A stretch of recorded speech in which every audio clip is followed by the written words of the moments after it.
nggak pernah ketemu kamu. Aku nggak pernah kenal sama kamu. Mau ngapain kamu? Kenapa kamu selalu ngikutin? Apa salahku? Tolong, bicaralah.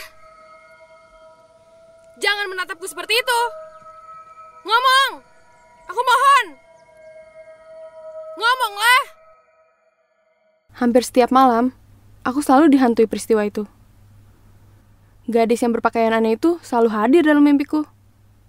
Bahkan, tak jarang aku sulit menghilangkan sosok gadis dalam mimpiku itu. Seperti mimpi yang baru saja aku alami. Di dalam mimpiku itu, aku sedang berjalan di tepi sungai. Sungai itu tidak terlalu luas. Namun, dari ketenangan airnya, sungai ini pasti lumayan dalam. Itu sebabnya aku tidak terlalu berani berjalan terlalu dekat. Takut kalau kepleset langsung kecebur. Karena aku nggak bisa berenang. Jadi, aku lebih baik mengikuti pematang sawah yang berdampingan dengan sungai. Berada di tengah alam pedesaan seperti ini tuh kebiasaanku. Ya, walaupun banyak tuh rintangan-rintangan kecil saat kita menyelusuri alam.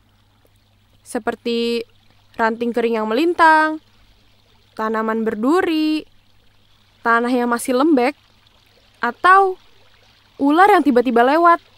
Namun aku suka sekali. Karena aku suka yang bernuansa alami. Setelah melewati berbagai rintangan itu, akhirnya aku sampai di tepi hutan. Lalu aku berpikir sejenak, dan akhirnya memutuskan untuk istirahat. Dan kebetulan, di situ ada batu yang lumayan besar, sehingga aku bisa duduk. Kemudian, aku mengatur nafas sejenak, sambil menikmati aliran sungai yang begitu tenang sekali. Dan jiwaku pun merasa kenyamanan itu. Namun sayang, ketenangan hatiku tidak bertahan lama. Saat aku dengar sesuatu dari arah sungai itu, suara benda yang jatuh ke dalam air.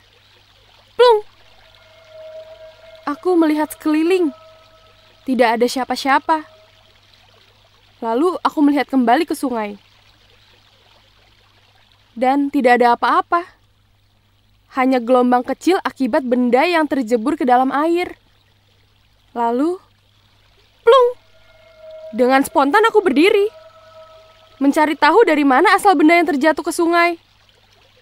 Namun, tak ada siapa-siapa. Karena memang tempatku berdiri ini semua lahan datar. Kalaupun ada orang yang bersembunyi, pasti ketahuan. Karena memang tak ada tempat untuk bersembunyi. Sejauh mata memandang adalah hamparan tanah persawahan. Belum ada tumbuhan padi sama sekali. Gak mungkin dong ada orang yang sanggup sembunyi di situ. Lalu siapa yang melempar ke sungai? Aku mendongak ke atas. Tidak ada burung lewat. Belum selesai aku menerawang ke langit, tiba-tiba, biur! Aku kaget. Dan langsung melihat ke arah sungai. Apa tuh? Dengusku penuh kekhawatiran. Namun, aku tidak melihat apa yang terjebur tadi. Karena gelombang yang dihasilkan dari suara yang jatuh ke sungai tadi cukup besar. Jadi, aku tak bisa melihat apa-apa. Setelah mulai agak tenang, aku mulai melihat ada yang bergerak dari dalam sungai itu. Masih agak samar-samar. Benda apakah itu? Aku setengah melotot. Dan saat benda itu benar-benar muncul ke permukaan air, hatiku kaget. Dadaku berdetak dengan cepat. Dan tiba-tiba, leherku kayak tercekik. Hampir susah bicara. Rambut! Aku kaget bukan kepalang. Tanpa aba-aba, aku lari menjauh dari sungai. Aku udah gak peduli sama rintangan yang ada di depanku. Sampai gak sadar kalau aku udah nginjek-injek sawah orang. Pokoknya aku lari aja. Karena ada rambut yang panjang terurai dan mengambang di sungai itu. Yang terus saja membayang di benakku. Itu sebabnya aku tak menyadari kalau aku lari masuk ke dalam hutan. Setelah suara aliran sungai itu tidak terdengar lagi, aku melambatkan lariku. Dan aku masih terengah-engah Walaupun perasaan ngeri tadi mulai agak berkurang, aku mencoba melihat ke belakang. Dan aku yakin tidak ada yang mengikuti. Lantas, aku mulai berjalan dan mulai menyadari kalau sudah berada di tengah hutan. Hutan itu tidak lebat. Jarak pohon yang satu dengan yang lainnya lumayan berjauhan. Aku mendongak ke atas dan melihat pucuk-pucuk pohon.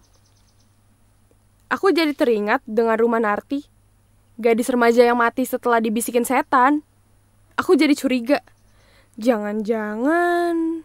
Oh, bukan. Ini beda. Ini bukan hutan Bukit Cemara 1000 yang di Ungaran. Tapi di mana?